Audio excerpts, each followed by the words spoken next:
आप फिर सक्सेसफुल होते हो तो आपको लगता है कि भीगे होठ तेरे। मेरा कोई पारिवारिक फिल्म 97% पारिवारिक है, 3% महापारिवारिक है। जी जो महापारिवारिक है मैंने मल्लिका के चक्कर में ही डाला है। यार 97 में ना मैं 3 साल की थी तो उस वक्त शायद मूवीज़ देखी नहीं थी, देखी भी होंगी तो याद नहीं है। बट मेरे पापा को ना फिल्म्स देखने का बहुत शौक है और शुरू से था, जब से मैं उनको जानती हूँ जब से। अपने सुपरस्टार से आप कंपटीशन नहीं करते हैं, उनको प्यार देते हैं। मैं भी फैन हूँ उनका। You know all these people, Shahrukh sir, Aamir sir, Salman sir, Hrithik sir, Akshay sir, इन सबको देख के हमने सीखा है। They will always be my superstars. I will always look up to them. भी अगर मेरे फोन पे ऐसे अक्षय कुमार कॉलिंग लिखा आता है तो मैं खड़ा हो जाता हूँ कि अरे अक्षय सर का कॉल आ रहा है। मैं दिखाता हूँ, मेरे दो लोग देखो अक्षय सर कॉल कर रहे हैं, तो विश्वास नहीं होता।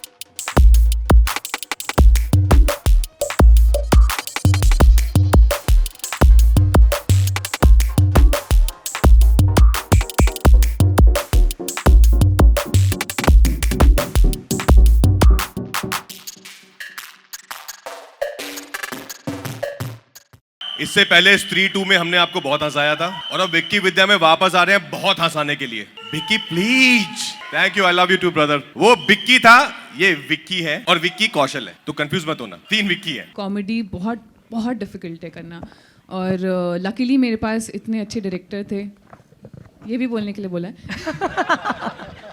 थे मतलब क्या अभी भी हैं इसमें क्या हो? थे नहीं, सॉरी, हैं और रहेंगे आगे, हैं और आगे भी रहेंगे। और इतने अच्छे को एक्टर्स हैं तो काफ़ी मज़ा आया और रोज़ हर दिन काफ़ी कुछ सीखने को मिला। और कॉमेडी बहुत डिफ़िकल्ट है यार, मतलब बहुत ज़्यादा अगर आपकी टाइमिंग गलत हो गई या आप कॉमेडी करने की कोशिश कर रहे हो और लोगों को हंसी नहीं आ रही तो बहुत बहुत चीज़ों का काम करना ज़रूरी है। और स्पेशली आपके को एक्टर्स का आपके साथ होना बहुत ज़रूरी है। एंड लकीली जितने भी मेरे सारे को एक्टर्स थे सब इतने सिक्योर एक्टर्स हैं कि सब मेक श्योर करते हैं कि आपकी परफॉर्मेंस ज़्यादा अच्छी लगे, क्योंकि सबको पता है कि अगर सीन काम करेगा तो ही फिल्म काम करेगी। ये नहीं कि अगर हमारी परफॉर्मेंस अच्छी हुई तो ही फिल्म अच्छी लगेगी। तो बहुत ऐसे लोगों का होना साथ में बहुत बहुत इम्पॉर्टेंट है। एंड आई थिंक इसी वजह से ये फिल्म जो है बन पाई है। नहीं, comedy I would say certainly I think सबसे टफ जॉनरा है, क्योंकि वो या तो आपको आता है या नहीं आता है। आई थिंक उसकी राइटिंग भी बहुत चीज़ों पे डिपेंड करता है। राइटिंग कैसी है, क्या आपके अंदर वो नेचुरली वो टाइमिंग है कि नहीं है, आपके को एक्टर्स कैसे हैं, तो वो अकेले उस पर आपके ऊपर डिपेंड नहीं करता है। So I think comedy certainly I feel is one of the most toughest genre. But I am very glad कि मुझे ऐसे डायरेक्टर मिले, राज शांडिल्या जैसे, जिनको जो जाने ही जाते हैं लोगों को हंसाने के लिए। लाइफ में भी वो लाइफ में भी नॉन स्टॉप जोक उनके आते रहते हैं। बट उन्होंने जब राइटिंग की, ये राइटिंग जब आप फिल्म देखेंगे इसमें आपको रुकने का टाइम ही नहीं है। ऐसा नहीं है कि एक सीन में एक बार हंसी आएगी, ये हर सेकंड लाइन इज अ पंच। मतलब बहुत मजा आने वाला है। I think this was Raj idea कि मल्लिका शेरावत को वापस लेके आते हैं, कम बैक कराते हैं, बिकॉज काफ़ी टाइम से she has not done this kind of role, specific this kind of role. तो राज आप बताओ। राज की फैंटेसी मेरे बहुत है कॉमेंट्स हमेशा।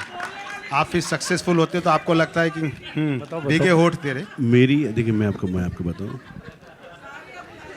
देखिए मैं बताऊँ क्या एक मिडिल क्लास फैमिली की हमने फिल्म बनाई है, उसमें जितना हो सकता था मैंने ये यूज़ किया है। राजकुमार, मल्लिका, शाह, बड़े बड़े नाम, ताकि फिल्म अमीर लगे थोड़ी सी।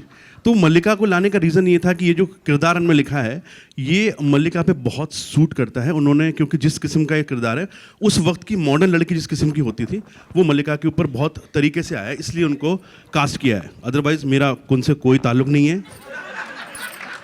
मेरा कोई पारिवारिक फिल्म 97% पारिवारिक है, 3% महापारिवारिक है। और ये जो महापारिवारिक है मैंने मल्लिका के चक्कर में ही डाला है। यार 97 में ना मैं 3 साल की थी तो उस वक्त शायद मूवीज़ देखी नहीं थी, देखी भी होंगी तो याद नहीं है। बट मेरे पापा को ना फिल्म्स देखने का बहुत शौक है और शुरू से था, जब से मैं उनको जानती हूँ बोलने वाली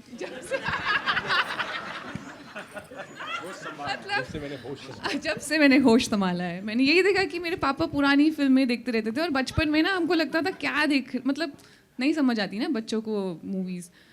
बड़े होते होते हमें लगा कि यार ये जो भी कर रहे हैं सही कर रहे हैं। वो पूरा दिन टीवी के सामने बैठ के खुल के हंसते रहते थे और आज भी वही करते हैं। और उनके साथ बैठ के फिल्में देखने में जो मज़ा आता है ना, वो अकेले बैठ के देखने में नहीं आता। तो मैं आई मेक श्योर कि जब भी मेरे पापा यहाँ पे, मैं उनके साथ पुरानी मूवीज़ देखूँ, 90s की, 70s की, 80s की। तो हाँ, यही एक्सपीरियंस है। I'm a 90s kid, तो I've grown up seeing all these films जो 97 में आई थी, और उससे ही बहुत इंस्पायर होकर डिसाइड हुआ था कि मुझे भी ये करना है लाइफ में। उन कहानियों ने, उन एक्टर्स ने बहुत ज़्यादा एक मार्क छोड़ा है आई थिंक मेरी लाइफ में। तो थैंक्स टू राज अगेन कि वो उस एरा को वापस लेके आ रहे हैं जहाँ पर हम सब थे, जहाँ पे सीडी होती थी, स्ट्रेस नहीं होता था, फ़ोन नहीं होता था, इंस्टाग्राम नहीं होता था, सरल ज़िंदगी होती थी, सिंपल ज़िंदगी होती थी, बहुत मज़ा आता था। सो इसमें वो सब आपको आई थिंक वो नॉस्टैल्जिया है, बहुत भर भर के है। But film of course is way more than that. Film की कहानी अपने आप में बहुत फनी है, बहुत एंटरटेनिंग है। अपने सुपरस्टार से आप कंपटीशन नहीं करते हैं, उनको प्यार देते हैं। मैं भी फ़ैन हूँ उनका। You know all these people, Shahrukh sir, Aamir sir, Salman sir, Hrithik sir, Akshay sir, इन सबको देख के हमने सीखा है। So they will always be my superstars. I will always look up to them. Love you.